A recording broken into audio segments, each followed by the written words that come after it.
स्वस्थरुनिकाग्रविलगत् कल्पप्रसूनाप्लुतं वस्तु प्रस्तुतेरुनाददलति निर्वाणनिराकुलं स्रस्तस्रस्तनिबद्धनिविलसत् कोऽपि सहस्रावृतम् हस्तन्यस्तनात्तमखिलो दारुं किशोराकुले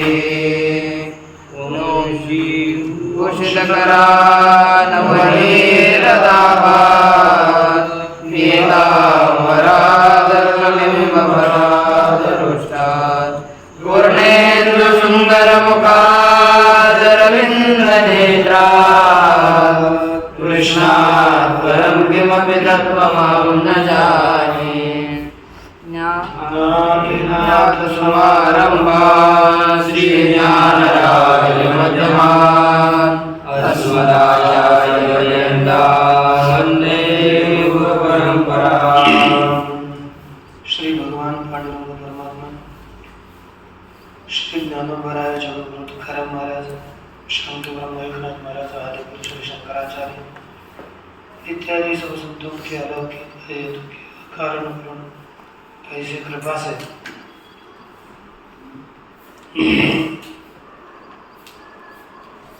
श्रीमद् भागवत की एकादश स्कंद का विचार करते हुए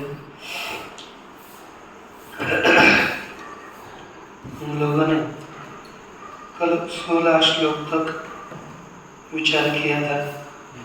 यहाँ यह बताया गया कि ये सब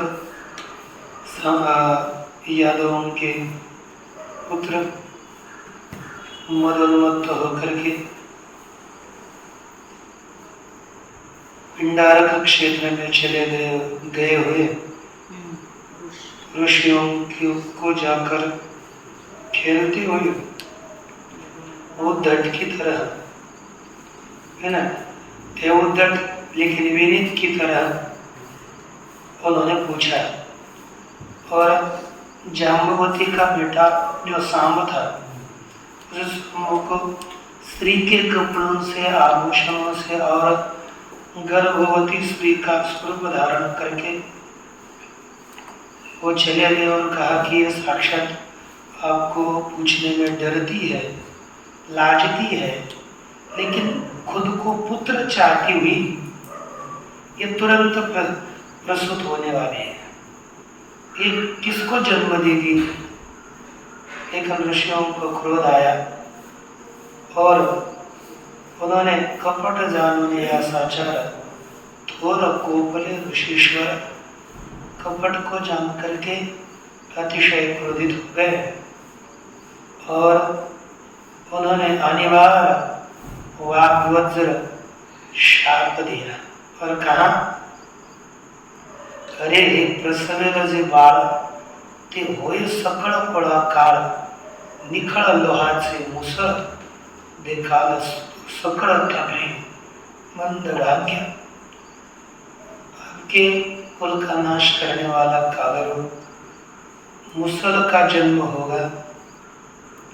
इस तरह से उन्होंने कहा। तब उस शाप वाणी सुनकर के इन यादवों के ऊपर क्या प्रभाव पड़ा, उनकी क्या स्थिति हुई, देखिए आगे। तच्छ्रुत्वा तेति संत्रस्ता विमुच्य सहसोदरम्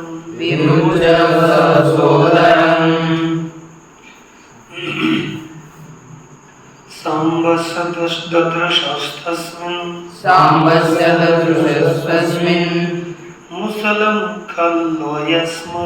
मुसलं खल्वयस्मयम् कहते हैं कि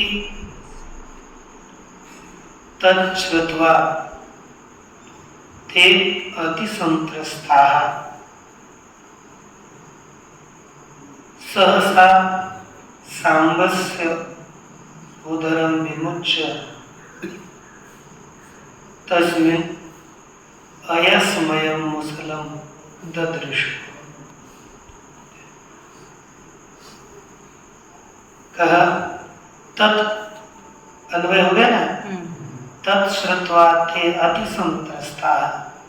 तत् अर्थात उन मुनियों का वचन सुन करके, श्राप वचन सुन करके, ते अति संत्रस्ता, वे यादव बालक अतिशय त्रस्त हुए, अतिशय डर गए और डरते हुए सहसा सांब सोदरम विमुच्य, सहसा अर्थात शीघ्र, एकदम, सांबस्य, सांबस अर्थात सांब का, जाम्बवती के बेटे सांब के, उदरम विमुच्य, उदर को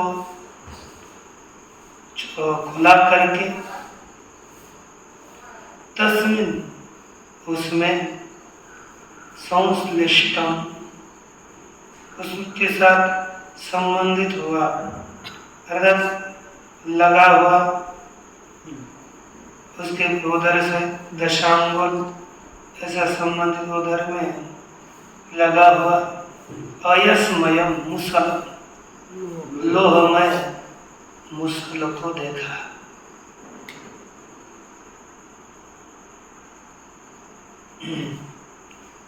इस प्रकार यह अयस्मय लोहमय मुसल को देखा। अरे मनोहर, सबको पता है आयुमय ऐसा होना चाहिए था, तो यहाँ पर अयस्मय क्यों हुआ? अयस मय प्रत्यय लगा तो अयोमय होना चाहिए था, तो अयस्मय क्यों हुआ? इसका एक कारण है। क्या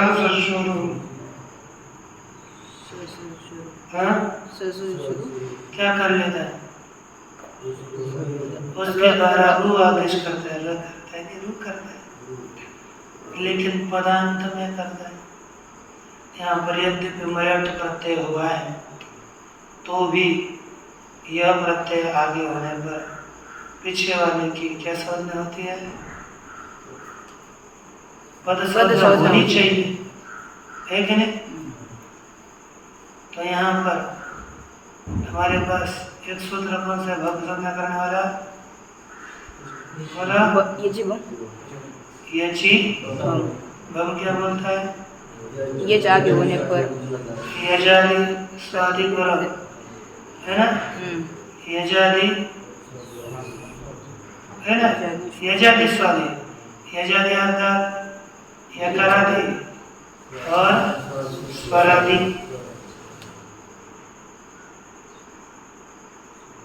नहीं वो तो अलग है। यजादि का अर्थ है यकारादि और स्वरादि, यादिष्वजादिषु स्वादिषु सर्वनामस्थान भिन्न असर्वनामस्थानेषु। तो यहाँ पर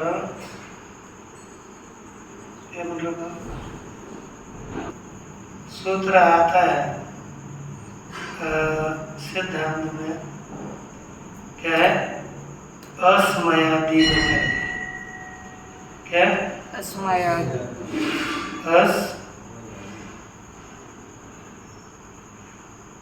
अच्छा, अस मतलब ही अच्छा, एक भी का अस्मयादि वाक्य होगा। फिर इसके द्वारा इसकी बहुत संज्ञा होती है।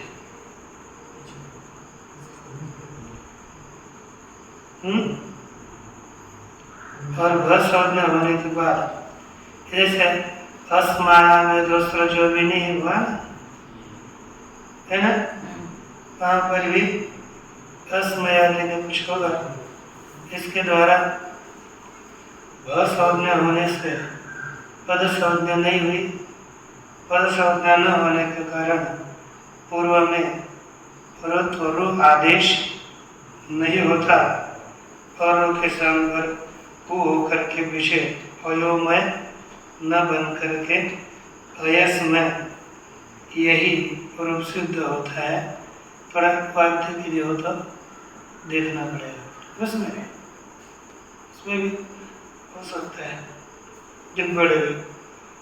अब इसके बाद देखो आगे, अयस्मय लोहमय उन्होंने मुसल को देखा, और लोहमय मुसल को देखने के बाद ते अतिशय त्रस्त हो गए थे। फिर बाद में आगे उस पश्चाताप कर रहे हैं, किम कृतं मंदभाग्यैर्नः किम मंदभाग्येन किं वदिष्यन्ति नो जनाः किं वदिष्यन्ति नो जनाः इति विह्वलिता गेहान् इति विह्वलिता गेहान् नादाय मुसलं ययुः नादाय मुसलं ययुः। कहते हैं कि नः मंदभाग्यैः किं कृतं जनाः नः किं वदिष्यन्ति इति विह्वलिताः मुसलम् आदाय गेहान् ययुः। क्या कहते हैं? मंदभाग्यैः नः किं कृतं, नः है ना, आसमा तृतीय करना इसका नः का भी। आसमा भी मंद भाग्य वाले हम लोगों ने किं कृतं, ये क्या किया। जनानो किं वदिष्यन्ति, लोग हमें क्या बोलेंगे। इति विह्वलिता, ऐसे व्याकुल हुए सभी। मुसलमादाय ग्रहाण्य योग्य मुसल को लेकर के अपने अपने सब अपने नगर चले गए। एक नाथ महाराज ने लिखा है, आप कहते आम्ही मंदभागी घंटे ऋषीश्वर कोपविले शठे निजघाता झालो पैठे कुळक्षय कपडे जोडीला काय म्हणते नगरजन का छळू गेले हे ब्राह्मण चिंताक्रांत मलान वदन मुसल घेऊन घरा आले। है ना, ये आए तो यहाँ पर इसके टीका में दोनों में भी लिखा नहीं कुछ। तस्मिन उदरे, तस्मिन का अर्थ किया उदरे, और आयस्मयम का अर्थ किया लोहमय। इतना है। और आगे का जो श्लोक था देखो 18, उसके टीका में लिखा मंद भाग्य ही नो अर्थात अस्माभिः एतत् किं कृतं, मंद भाग्य से हम लोगों ने यह क्या किया। न अस्मान किं वदिष्यन्ति, लोग हमें क्या कहेंगे। इति विह्वलिता, ऐसे व्याकुल हुए, विह्वलिता संता, ऐसे व्याकुल होते हुए मुसलम आदाय गेहान् ययुः, मुसल को लेकर के घर चले गए। ययुः कौन सा पुरुष है?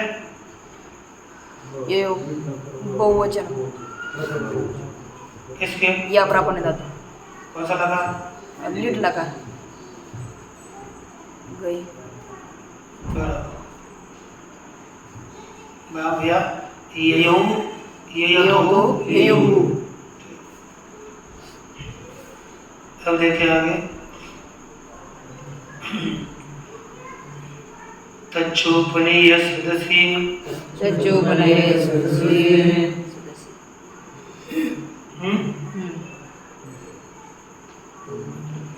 परिम्लानमुखश्रियः परिम्लानमुखश्रियः राज्ञा वेदयान् चक्रुः राज्ञा वेदयान् चक्रुः सर्वयादव सन्निधौ। सर्वयादव सन्निधौ। उसके बाद क्या किया? तच्च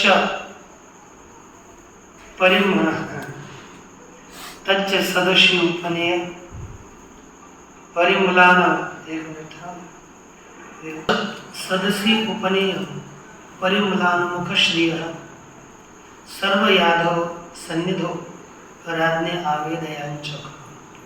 तच्च तत् अर्थात मुसलम, और उस मुसल को सदसी सदा सदस्य अर्थात सभा राज्यसभा में स्थापित करके परिम्लानम खश्रिया, अतिशय मलिन मुख की शोभा है जिनके, ऐसे वो यदुओं के पुत्र यादव आणि मुख ऐसा मराठी में काला बनलेला अर्थात एकदम ग्लान जिसका चेहरा उतरा हुआ, ऐसे सभी यदु के बेटे सर्व यादव सन्निधो। सर्व यादव सन्निधो माने सभी यादवों के समीप राज्ञी राजा के लिए आवेदन किया। राजा कौन? यदुराज उग्रसेन। उग्रसेन को आवेदन किया, उनके आगे ये बात रखी, ये ऐसे ऐसे हम लोगों से हुआ। देखो अब टीका में क्या लिखा? तच्चौपनीय सदसी, सरल सरल लिख रहे हैं, श्लोक हो गया। राज्ञी उग्रसेनाय न तो श्री कृष्णाय। राजा श्री कृष्ण ही थे, लेकिन अब भगवान श्री कृष्ण के पास कैसे जाते हैं? वो तो ज्यादा क्या करने वाले, किसी के आगे पीछे परखने वाले नहीं। अपराध हुआ है तो सीधा शिक्षा दे देंगे, और इधर उग्रसेन के पास चले जाएंगे तो कुछ ना कुछ उपाय हमें छिपने का मार्ग दिखेगा। इसलिए उनके भगवान श्री कृष्ण के आगे ने क्या किया? न तो श्री कृष्ण है, देखा ना, तो वंशधरी लिखते हैं न तो श्री कृष्ण है तब प्रतिकार समर्थ है। उसका प्रतिकार करने के लिए समर्थ, ऐसे कृष्ण के लिए नहीं बताया। नैतत् कृष्णाय चाख्येयमिति तेषां मनसि श्री कृष्णे क्षया एव जातमिति भाव। क्या किया कि वो भगवान श्री कृष्ण को क्यों नहीं मार? उन्होंने बताया क्योंकि यह सब कुछ तो उस भगवान कृष्ण के इच्छा से ही हम लोग वहां चले गए। उन्होंने वो शाप दे दिया, तो उनको जाकर बता करके क्या फायदा? इसलिए उनको, क्योंकि जिनकी इच्छा से सब कुछ घटा, उनको ही जाकर बताए हम हमारे से ये हो गया है, कुछ वारण का प्रयोग करिए। ऐसा नहीं कर सकते ना, उन्होंने मारने की प्लान तो उन्होंने बनाया ना, है ना? तो ये इसलिए उनके पास नहीं गए। ऐसे वैश्यधरी कारण अपना भाव लिखा है। उसके बाद देखो फिर क्या हुआ? श्रुत्वा मोघम विप्रशापम, श्रुत्वा मोघम विप्रशापम, दृष्ट्वा च मुसलं नृप, दृष्ट्वा च मुसलं नृप, विस्मिता भयसंत्रस्ता, विस्मिता भयसंत्रस्ता, बभूर्द्वारकौकसः, बभूर्द्वारकौकसः। हे नृप, अमोघम विप्रशापम श्रुत्वा मुसलं च दृष्ट्वा द्वारकौकसः विस्मितः द्वारकौकसः भयसंत्रस्ताः बभूवुः। हे नृप, हे राजन, अमोघम विप्रशापम श्रुत्वा, अमोघ व्यर्थ न जाने वाला ब्राह्मणों का शाप सुन करके, मुसलम च दृष्ट्वा, और मुसल को देख करके, विस्मिता द्वारकौकसः, आश्चर्य चकित हुए। द्वारकौकसः शब्द है ना, कभी भी ओकस अर्थात स्थान, ओकस एक बार ये घर रहने का घर, ये घरट भी हो सकता है जो पक्षियों का हो, ओकस कहते हैं उसको। द्वारका ओकस, द्वारका ओकः, ये शांति द्वारकौकस बहुवचन द्वारकौका, यानी जैसे वनम ओकः यस्य स वनौकः, है ना? दिवौकस, दिवलोक है रहने का स्थान जिनका, घर जिनका, उनको दिवौकस कहेंगे, वनौकस। वैसे ये द्वारकौकस शब्दों का ध्यान रखिए, ये बहुव्रीहि समास करके बना हुआ शब्द है, ये कोई स्वतंत्र शब्द है नहीं। और द्वारकावासी उनको कहेंगे। जो द्वारकावासी है वे भय संत्रस्ता बहु, भय से अतिशय त्रस्त हो गए, भय से युक्त हो गए, व्याकुल हो गए। अब देखिए आगे,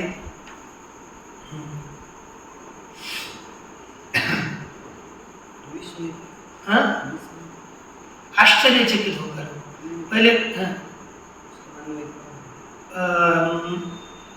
मुसलम च दृष्ट्वा विस्मिता द्वारका, आश्चर्यचकित हुए क्योंकि विप्र को शाप सुना, फिर मुसल को देखकर आश्चर्यचकित हो गए। शाप से कहीं कपड़ों का लोहा बन सकता है क्या? लोहा हो गया, पेट को तो कपड़े बांधे थे, तो हो गया मुसल उससे। या इसे आश्चर्यचकित हुए द्वारकावासी डर गए, वो कुछ गड़बड़ होने वाला है। और नमनाथ महाराज भी ऐसे लिखते, ज्यादा कुछ बदल नहीं। भयपुनि द्विजांचा परमकोपो यादवा सुतला भयकंपो मिथ्यानवे ब्रह्मशापो भय संताप सर्वांसी प्रत्यक्ष देखोनी मुसल थोर सुटली खळबळ नगर नागरिका हलकल्लोळ यादव कुळवरे कैसे, अतिशय डर गए सब।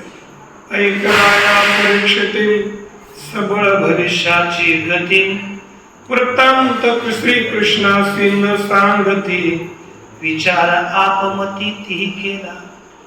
उन्होंने यह वार्ता भगवान श्री कृष्ण को नहीं बताई, खुद ने विचार किया, क्योंकि उधर जाना ठीक नहीं लगा उनको।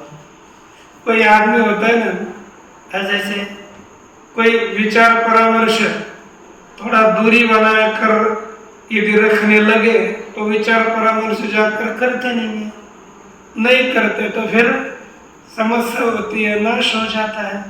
इसलिए मिलकर कभी भी काम करे तो कुछ उसका क्या निकलता है, कुछ पर्याय उससे हटने का, निकलने का कुछ परामर्श हो सकता है।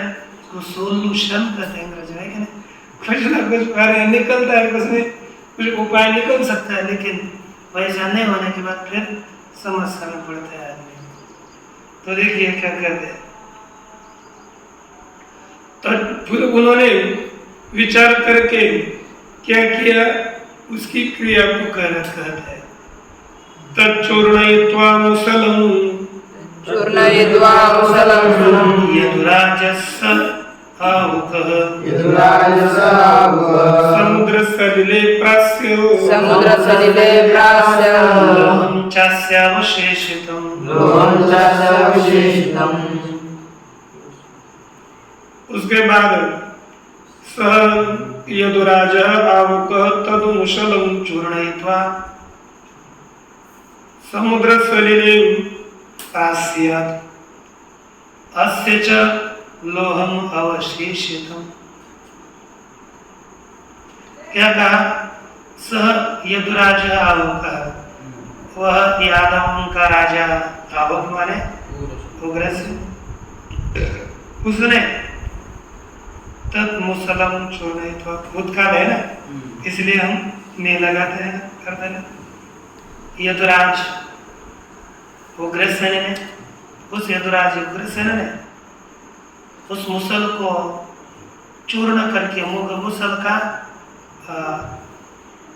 उसको चूरा करके, मराठी में भोगा है ना, उसके बाद करके समुद्र सलिले प्रास्य, समुद्र के जल में फेंक दिया। ये आसु क्षेपण धातु है, प्रसर्ग पूर्वक अस प्रास्यति है ना, फेंकता है तो प्रास्य, ये बहुत लग लकार के प्रथम पुरुष का एक वचन बन गया, प्रास्य, डाल दिया, फेंक दिया। अस्य, इस चूर्ण किए जाने वाले मुसल का उर्वरित एक लोह बचा था, है ना, एक टुकड़ा बचा था, वो उसका उन्होंने बहुत प्रयास किया, इसका बोझ उसका चूर्ण करने का, लेकिन चूर्ण नहीं हुआ, उसी को भी समुद्र के पानी में फेंक दिया। अब समुद्र के पानी में फेंक दिया, लोहा अच्छा दिखा, किसी मछली को लगा ये बहुत अच्छा पदार्थ है। अब मुख बड़ा था तो ले लिया मुख में, और बाद में उसमें तो चबाने का प्रश्न ही नहीं, चला गया सीधा अंदर। और किसी खाने के बाद आगे क्या होता है देखिए। कश्चिन मत्स्य ग्रसिल्लोहम,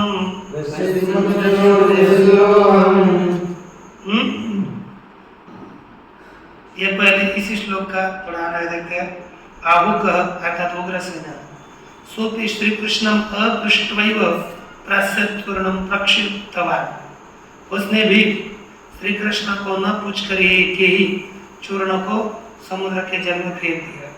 अस्य मुसल से, इस मुसल का चूर्ण क्रियमाणस्य है ना, चूर्ण किए जाने वाले मुसल का अवशिष्ट लोह भी फेंक दिया, ठीक है नहीं। आगे कस्मिन् मत्स्यो ग्रसिल्लोहम चूर्णानि तरलैस्ततः गुह्यमानानि वेलायां लग्नान्यासं किलैरकाः। अच्छा क्या हुआ इससे?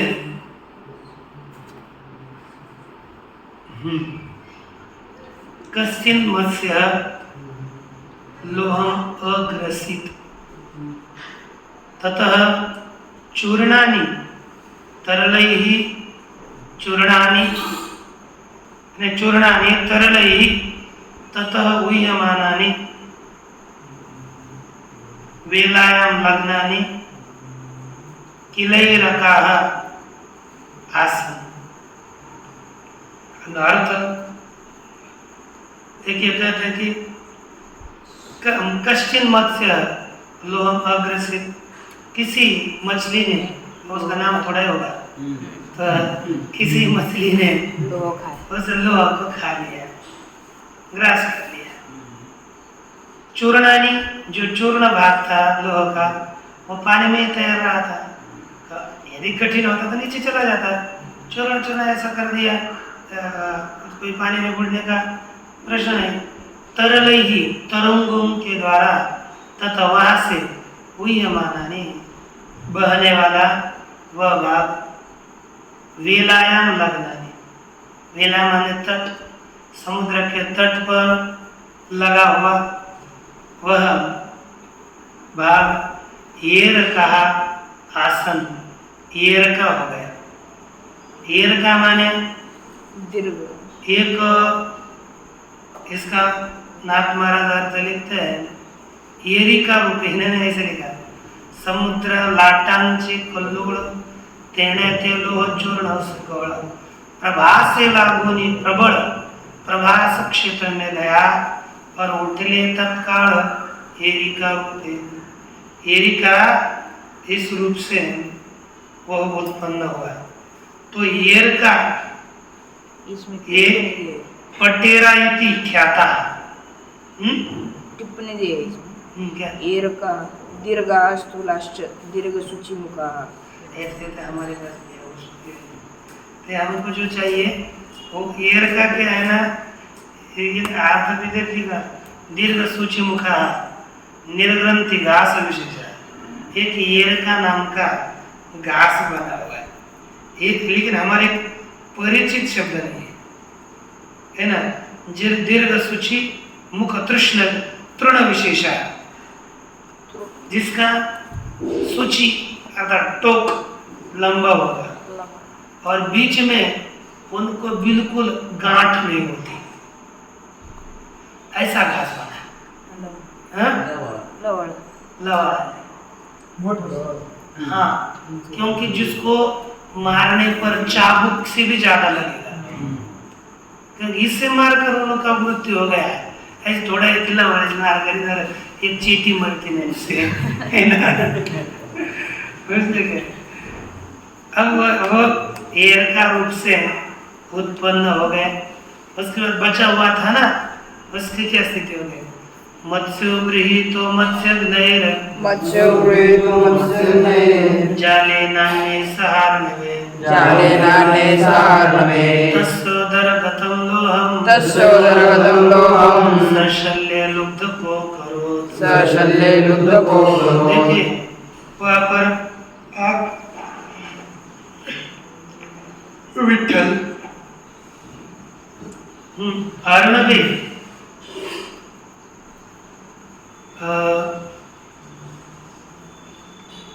मत्स्य नहीं अन्य है ना, अन्य ही मत्स्य सह, ठीक है ना, अन्य ही मत्स्य नहीं, अन्य ही अन्य ही सह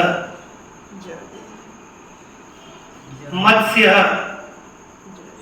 जालेन गृहीत, जालेन मत्स्य गृहीत तस्य उदरगतं लोहं सह लुब्धकः तस्य उदरगतं लोहं शल्ये अकरोत्।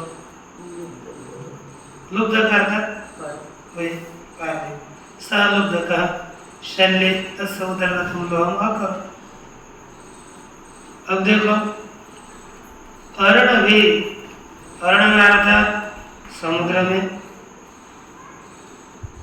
मत्स्य नहीं, मत्स्य अर्थात मीन मछलियों का वध करने वाले, है ना, उसको क्या कहते हैं? कोड़ी मराठी में है, कोड़ी होते हैं ना, मत्स्य के द्वारा मांसों को, मासेमारी उनके द्वारा,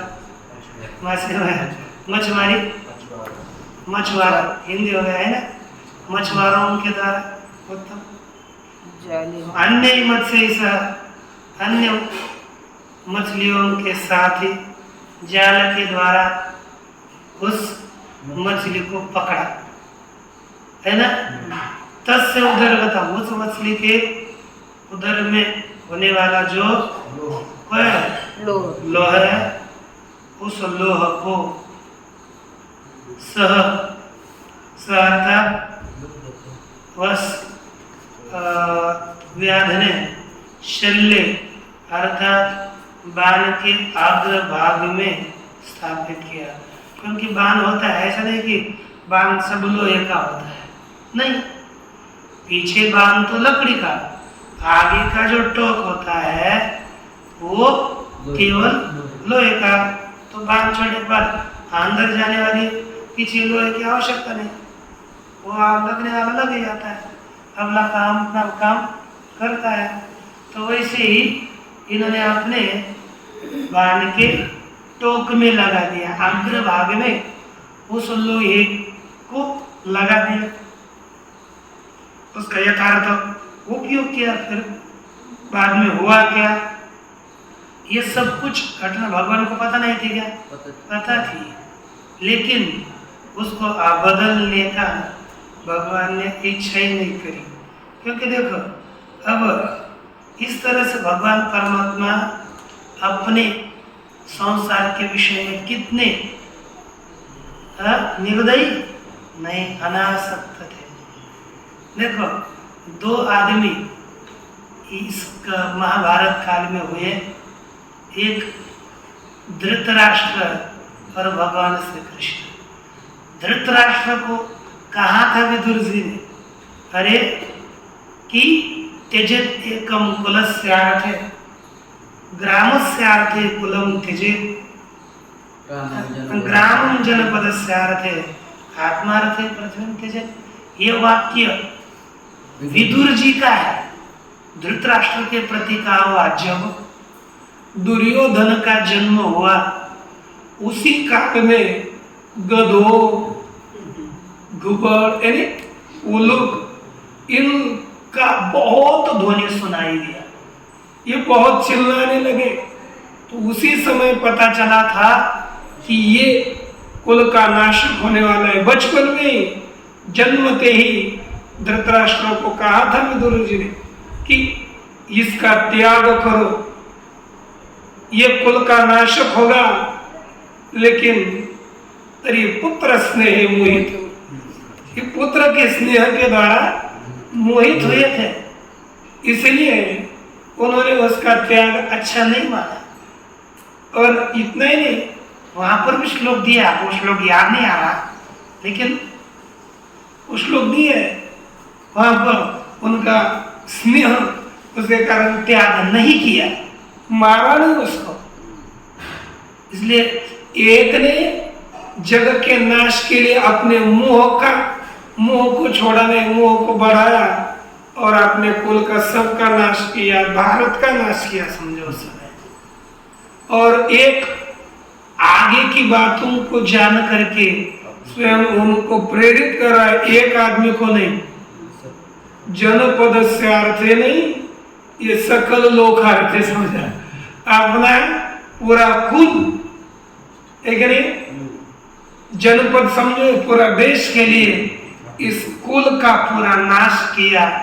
ऐसे भगवान श्री कृष्ण है। क्या कहते, भगवान ज्ञात सर्वार्थ, भगवान ज्ञात सर्वार्थ, ईश्वरोऽपि तदन्यथा, ईश्वरोऽपि तदन्यथा, कर्तुं नैच्छत् विप्रशापं, कर्तुं नैच्छत् विप्रशापं, कालरूप्यन्वमोदत, कालरूप्यन्वमोदत। ज्ञात सर्वार्थ भगवान ईश्वरः सन अपि तद अन्यथा कर्तुं नैच्छत्, विप्र काल रूपी है ना, तद अन्यथा कर्तुं नैच्छत् विप्रशापं अनुमोदत। देखो, ज्ञात सर्वार्थ भगवान ईश्वर अपि, ज्ञात सर्वार्थ अर्थात सभी अर्थों को जाना है जिसने, ऐसे भगवान ईश्वर होने पर भी तद अन्यथा कर्तुं नैच्छत्, उसको अन्य रीति से करने की इच्छा नहीं की। क्यों? काल रूपी अनुमोदत, काल रूपी होकर अनुमोदन ही किया। वो स्वयं काल थे, इसलिए उन्होंने उस विप्रशाप का अनुमोदन किया, उन्होंने परिवर्तन नहीं किया। इस तरह से इस श्लोक की समाप्ति के साथ अध्याय की भी पूर्ति हुई। इति श्रीमद्भागवते महापुराणे पारमहंस्यां संहितायां एकादश स्कंदे है ना, एकाकार एकाद विप्रशापो नाम प्रथमोत्सव। ओम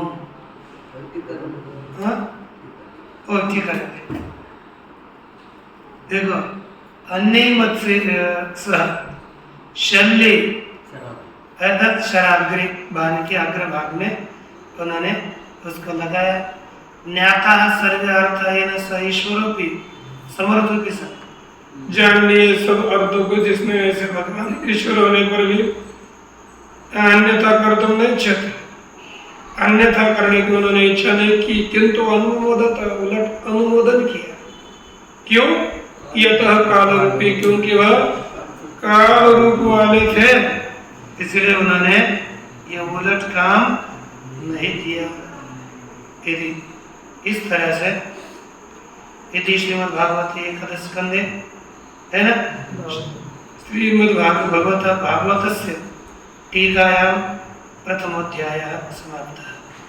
ओम पूर्णमदः पूर्णमिदं पूर्णमादाय पूर्णमुदच्यते पूर्णस्य पूर्णमादाय पूर्णमेवावशिष्यते।